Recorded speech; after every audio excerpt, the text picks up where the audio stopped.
Hi everyone, welcome to Lola's Frugal Life. This is episode number 221. Today we're going to be talking about choosing progress over perfection. So please stick around for a few quick words from our sponsor and we'll get right into the show. Today's episode is brought to you by BetterHelp. If there is something interfering with your happiness or preventing you from achieving your goals, BetterHelp will assess your needs and match you with your own licensed professional therapist. You can start communicating in under 48 hours. It's not a crisis line, it's not self-help, it's professional counseling done securely online. There is a broad range of expertise available, which may not be available to you locally. The service is available for clients worldwide. You can log into your account anytime and send a message to your counselor. You'll get timely and thoughtful responses, plus you can schedule weekly video or phone sessions so you won't ever have to sit in an uncomfortable waiting room as with traditional therapy. BetterHelp is committed to facilitating great therapeutic matches, so they make it easy and free to change counselors if needed.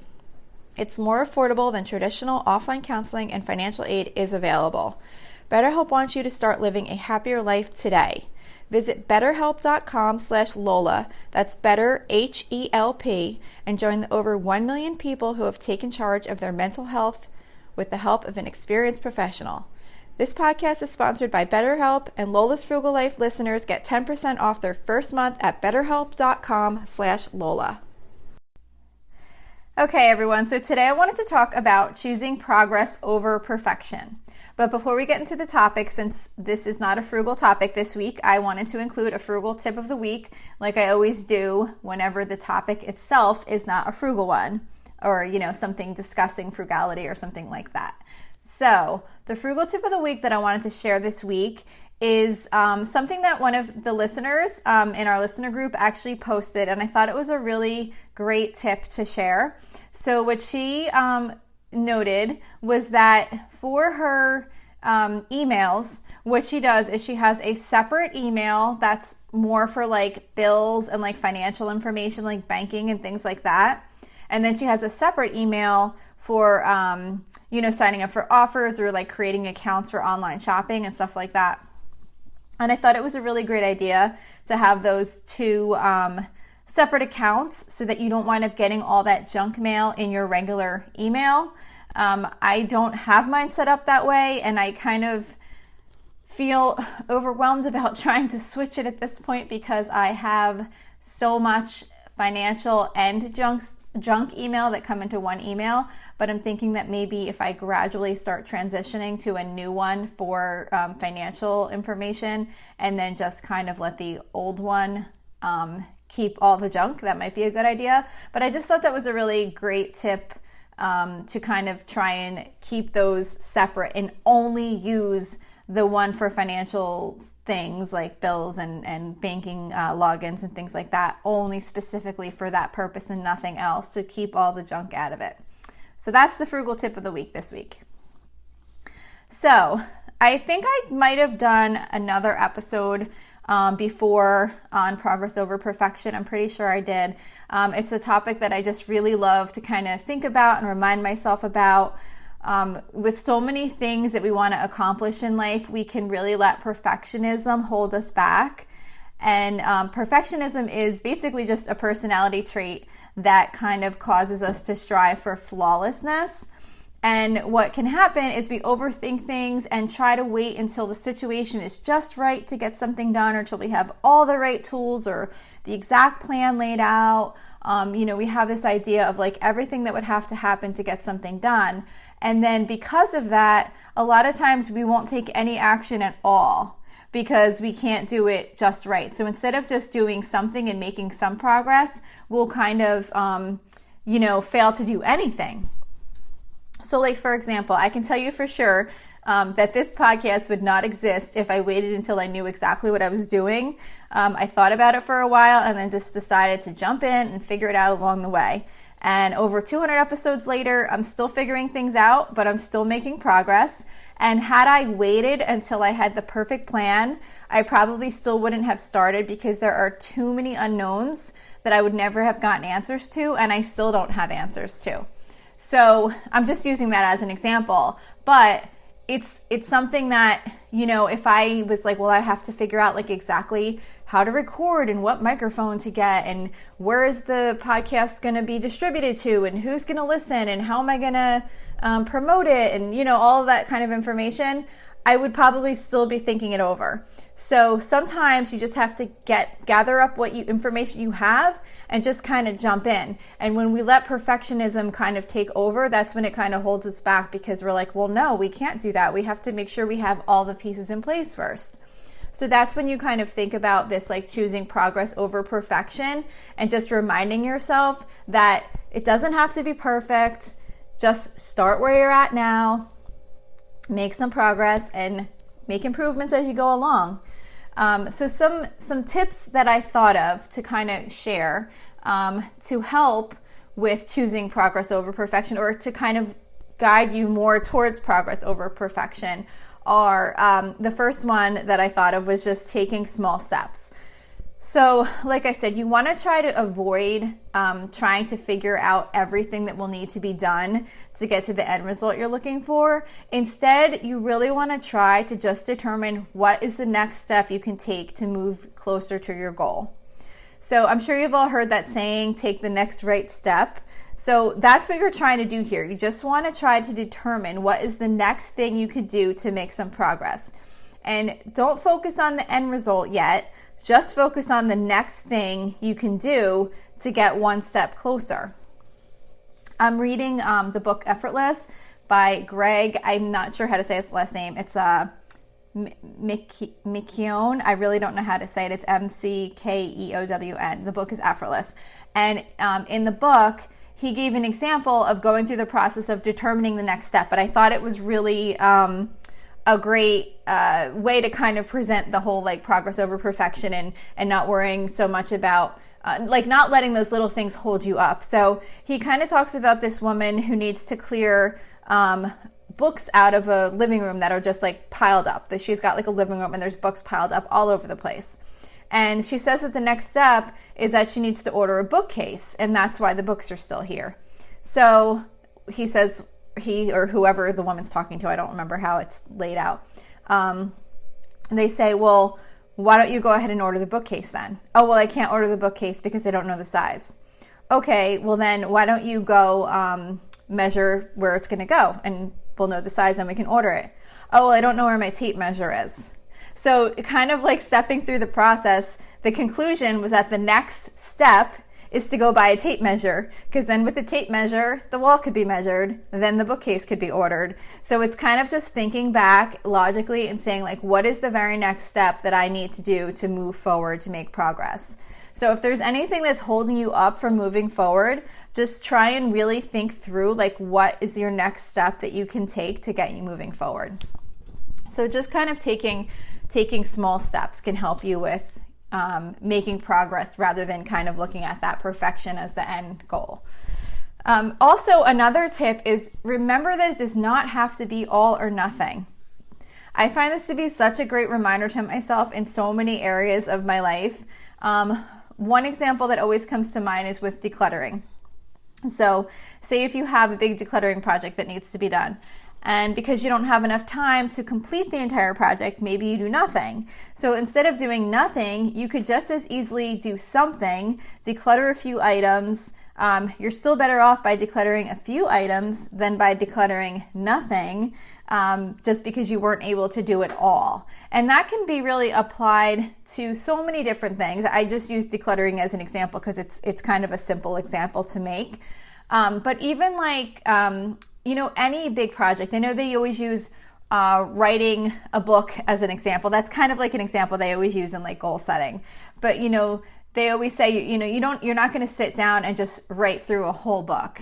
You're not going to get a perfect book. But if you sit down and start writing some words and you do it consistently, before you know it, you're going to have something together that might resemble a book that could be, used by people. So it's more just kind of stepping back and reminding yourself that it doesn't have to be perfect.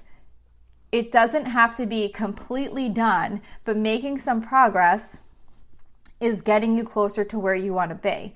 So, another example I could think of with this is like cleaning. Say you have like I don't know, say you have a party and your house is just like so much overwhelming cleaning to do, and maybe it's like the end of the night, the party, maybe you had like, I don't know, guests over for dinner and now it's late and everyone left and there's like all this cleanup to do, and you're just like, oh my gosh, I'm too exhausted to get this all done. Well, even if you just like do the dishes, you're still better off than if you did nothing, because you're like, well, I can't possibly get this all done now. I'll wait till tomorrow. Getting rid of that like all or nothing mindset, doing something is still going to put you in a better position than doing nothing at all. Another tip is to really try and practice overcoming any self-doubt that might come up. When we doubt that we have what it takes to achieve a goal, we can hold ourselves back from even trying it or trying to make progress. And one way to kind of help overcome self-doubt is to remind yourself of things you've accomplished in the past that you're proud of.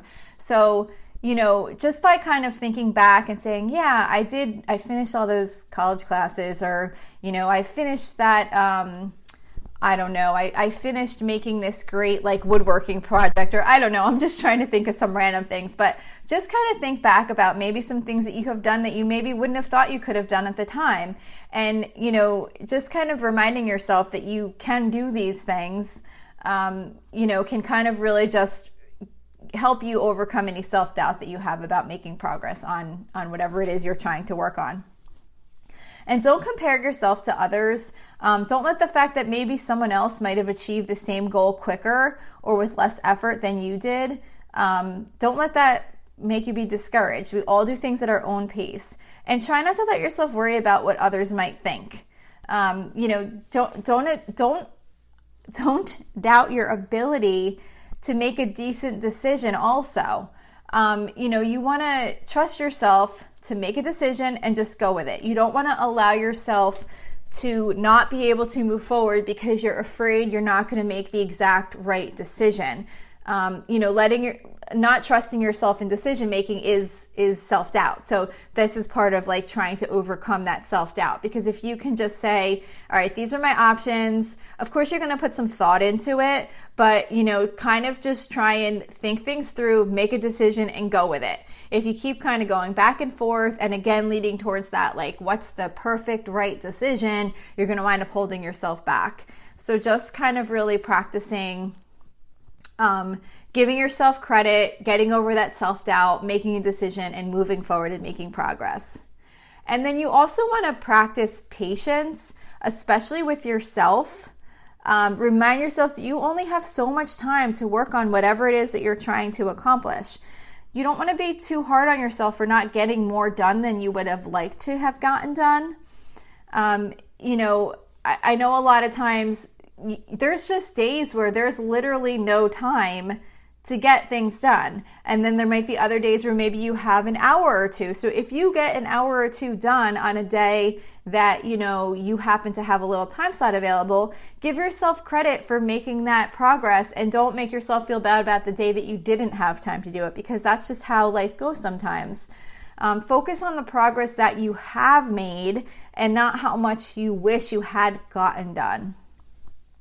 Like I said, if there's times that you can't make any progress at all, instead of being disappointed with yourself, just put that energy into a plan to figure out when you're going to be able to devote some time and get some work done on your project. Maybe pick a date on your calendar, or, say at right after dinner tomorrow, I'm going to put in 2 hours of time. I don't have anything going on.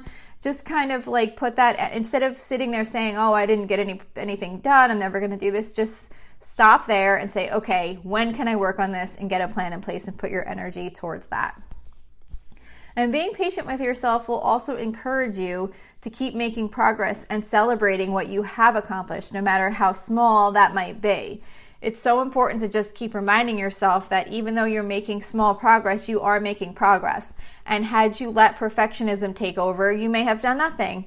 So just really kind of acknowledge all the progress that you've made, and also look back and acknowledge how much that small progress has accumulated to over time. Because after a period of time, if you keep making small progress, you're going to see how much you've done over the course of time, where had you waited until the perfect situation, you might have nothing done at this point in time.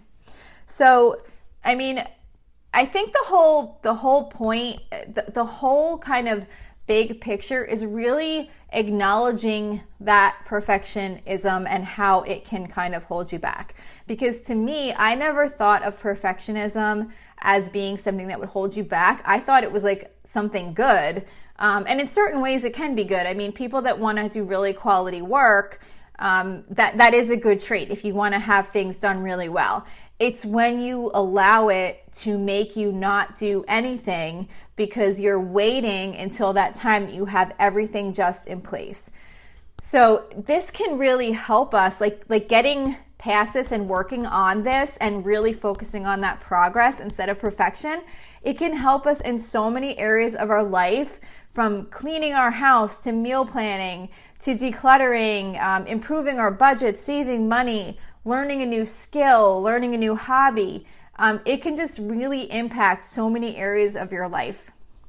Like, I can give you an example with meal planning real quick. So most of you probably know I do a weekly meal plan episode, and part of the meals, I rotate certain meals like over the course of time. I'm not always making new recipes or certain things we eat, and that's what goes on the meal plan. Well, I used to stress out so much over meal planning because I was always trying to make sure we had this huge variety and trying new recipes all the time and, making sure I didn't have anything too frequently. And I would stress out because I wanted like this perfect meal plan, and weeks would come where I didn't have anything on the meal plan yet because I was so like particular about how to get it together that I wasn't getting it together. So I decided, all right, I heard it either on a podcast or on a YouTube channel, but someone was talking about it's okay to eat the same things. Like, you don't have to always be eating new things. And then that's when I kind of sat down and I said, okay, every other Monday we're having hamburgers. Every other Tuesday we're doing tacos, like whatever it was at that time. And I just came up with this really basic meal plan, and I made progress because no, it wasn't perfect, but I had something on the meal plan every week. So that's just kind of an example of how it's one of the ways in which it's applied to my life to really make things easier. But like I said, it's with everything. It's with big goals. It's with even just like cleaning your home. Like I said with the party, if you have a party and you are like, oh my gosh, I can't do this whole thing, so you do nothing, well, you're left with a big mess. If you do some of it, it's still going to be better. So just kind of thinking about that and kind of looking to see like in what areas maybe that might be helpful to you. So that's all I have to say about choosing progress over perfection. I hope this was helpful to you in some way. If you have any questions or suggestions, I would love to hear from you. You can email me at lolasfrugallife@gmail.com. You can also follow me on Instagram and Facebook at lolasfrugallife. And you can also find blog posts for each episode on my website at lolasfrugallife.com. And we also have a private listeners group at facebook.com/groups/lolasfrugallife. I'd love to have you join. And if you enjoy the show, please make sure to subscribe on Apple Podcasts, YouTube, or wherever you listen. And I would love if you would screenshot the show and tag me on Instagram. Also, if you can take a couple of seconds to rate and review the podcast, that would be really helpful to me. My understanding is that the way that these shows get spread to a larger audience is by those ratings and reviews. So if you could take a minute or a few seconds, really, not even a minute, to do that, I really appreciate it. So that's it for today. Thank you so much for listening, and I hope you have a really awesome day.